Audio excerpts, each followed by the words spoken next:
வணக்கம். என் பெயர் மோகனவேலு. நான் திருச்சியிலேருந்து பேசுகிறேன். இங்கே ஒரு தனியார் ஐடி நிறுவனத்தில் அசோசியேட் டைரக்டராக பணிபுரியறேன்.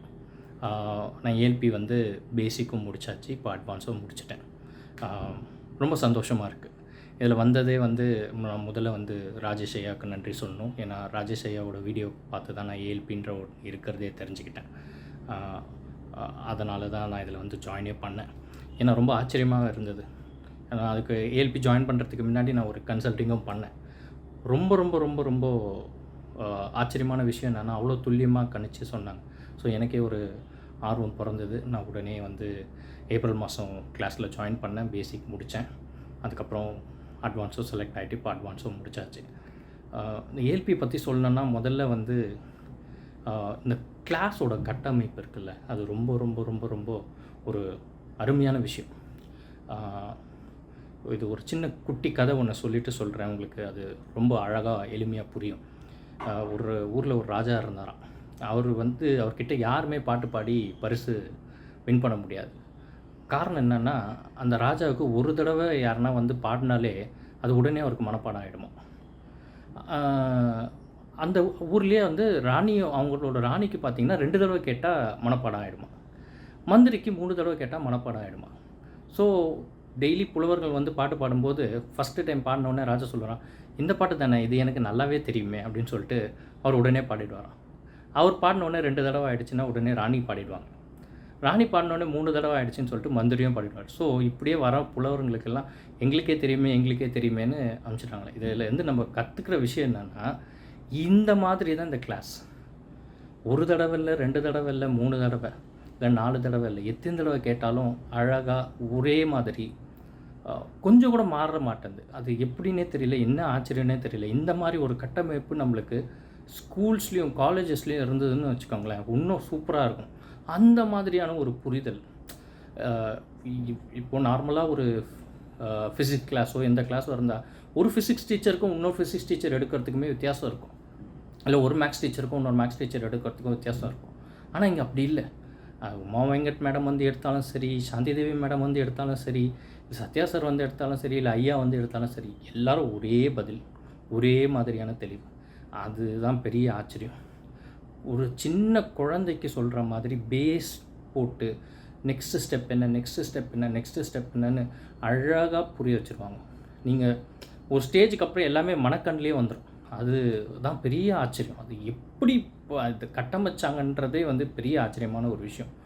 ஸோ இதில் யாருமே எதுவுமே தெரியலனா கூட அழகாக ஈஸியாக படிச்சுட்டு போயிடலாம்.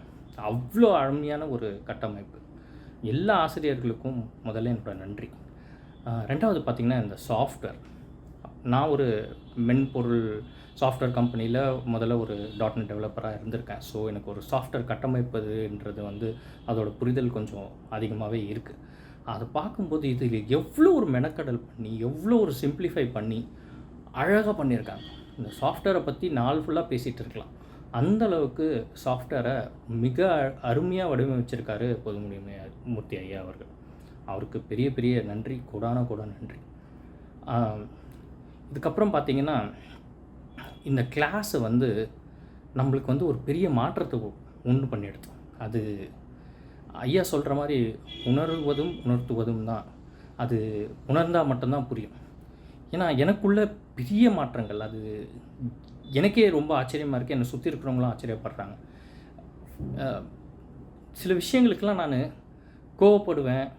எனக்கு ரொம்ப பர்ஃபெக்ஷனாக இருக்கணுன்றது ஆசை. ஆனால் ஐயா சொல்கிற மாதிரி நீங்கள் மாறலாம், அடுத்தவங்களை மாற்றுறதுக்கு நீங்கள் யார்? ஸோ எனக்குள்ளே அந்த மாற்றம் வந்திருக்கிறது எனக்கே ரொம்ப பெரிய ஆச்சரியமாக இருக்குது. ஏன்னா போன வாரம் ஒரு சின்ன ட்ராவல் ஒன்று பண்ணிட்டு வந்தேன். அப்போது என்னோடய நண்பர் கூட வந்துட்டு இருந்தார். அவர் பேசினது இதே இந்த கிளாஸ்க்கெல்லாம் முன்னாடியே அந்த மாதிரி ஒரு பேச்சு பேசியிருந்தால் நான் அவர் மேலே கோவப்பட்டிருப்பேன், இல்லை வேறு மாதிரி ரியாக்ஷன் பண்ணியிருப்பேன். அது எதுவுமே நடக்கலை. அமைதியாக அவர் பேசினதுக்கெல்லாம் கேட்டுட்டு வந்தேன். திருப்பி மறுநாள் வரும்போது வேறு ஒரு பெர்ஸ்பெக்டிவ். சாந்தகுமார் ஐயா சொல்கிற மாதிரி ஒரு காயினுக்கு நீங்கள் தலை பக்கம் பட்டை பார்க்குறீங்க, நான் பூ பக்கம் பார்க்குறேன்ற மாதிரி அந்த செகண்ட் ஃபேஸும் தேர்ட் ஃபேஸும் பார்க்குற ஒரு புரிதல் எனக்குள்ளே வந்திருக்கு. அது ரொம்ப பெரிய ஆச்சரியமான ஒரு விஷயம்.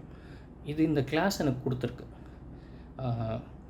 நீங்கள் வந்து ஆட்டோமேட்டிக்காக நிறைய விஷயங்கள் உங்களுக்குள்ளேயே மாறிடாது. உங்களை அறியாமலேயே நடக்கும் இதில். காலையில் 4:30 மணி கிளாஸ் பெரிய விஷயம். காலையில் எழுந்த உடனே அந்த ஒரு விளக்கு ஏற்றிட்டு வந்து உட்காந்து கிளாஸில் உட்காந்து நம்ம அந்த கிளாஸை கவனிக்கும் போது எல்லோரும் ஒரே மாதிரி பேசுகிறது, இது எப்படி சொல்கிறதுனே தெரியல. அதை நீங்கள் உணர்ந்தால் மட்டும்தான் புரியும்.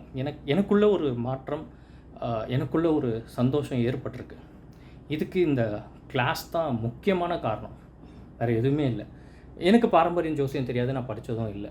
ஆனால் இன்றைக்கி என்னால் துல்லியமாக, அழகாக, ஈஸியாக 2 நிமிஷத்தில் கணிச்சு சொல்ல முடியும். அதுக்கு இந்த சாஃப்ட்வேர் மட்டும் இல்லை, சாஃப்ட்வேர் இல்லைனாலும் சொல்கிற அளவுக்கு தான் நம்மளுக்கு வந்து இங்கே எல்லாமே பண்ணி கொடுத்துருக்காங்க. ஸோ இதில் என்னோடய நண்பர்களை நிறைய பேர் நான் ரெக்கமெண்ட் பண்ணியிருக்கேன். எல்லாருமே அடுத்தடுத்த பேட்சில் ஜாயின் பண்ணுறாங்க. மறுபடியும் வந்து எல்லா டீச்சர்ஸ்க்கும் அவங்க பொற்பாதங்களை தொட்டு என்னுடைய நமஸ்காரத்தை தெரிவிச்சுக்கேன். முக்கியமாக பொதுமுடிமை மூர்த்தி ஐயா, என்னுடைய குருவாக அவரை நான் மிகவும் மதிக்கிறேன். எனக்கு ஒரு மாற்றத்தை ஏற்படுத்தி கொடுத்ததுக்கு மிக மிக நன்றி ஐயா. முக்கியமாக வந்து என்னோடய கோச் அகிலாண்டேஸ்வரி மேம், அருமையான கோச். அவங்களுக்கு வந்து எப்போ என்ன பண்ணணுன்றது, அதாவது எப்படி சொல்கிறதுன்னு எனக்கு தெரியல. ஆனால் எப்போ எதை சொன்னால் கரெக்டாக நம்மளுக்கு தெரியுன்றதை வந்து அழகாக பார்த்து கரெக்டாக சொல்லிவிடுவாங்க. அது வந்து பெரிய ஆச்சரியமான ஒரு விஷயம். இது இப்படி பண்ணுங்கள் சார், இது இப்படி பண்ணுங்கள் சார், அழகாக அந்த ஒரு வாய்ஸ் நோட்லேயே போட்டு நம்மளுக்கு தெளிவாக புரிய வச்சுருவாங்க. அருமையான கோச் எனக்கு. எல்லாருக்கும் நன்றி. எல்லோரும் ஏஎல்பியில் ஜாயின் பண்ணி படிக்கணும். ஐயா சொல்கிற மாதிரி வீட்டுக்கு ஒரு ஜோதிடர் கண்டிப்பாக உருவாகணும். ஏன்னா இது வாழ்வியல் கல்வி. எல்லோரும் நல்லபடியாக வாழணும். தமிழ் வாழ்க. நன்றி.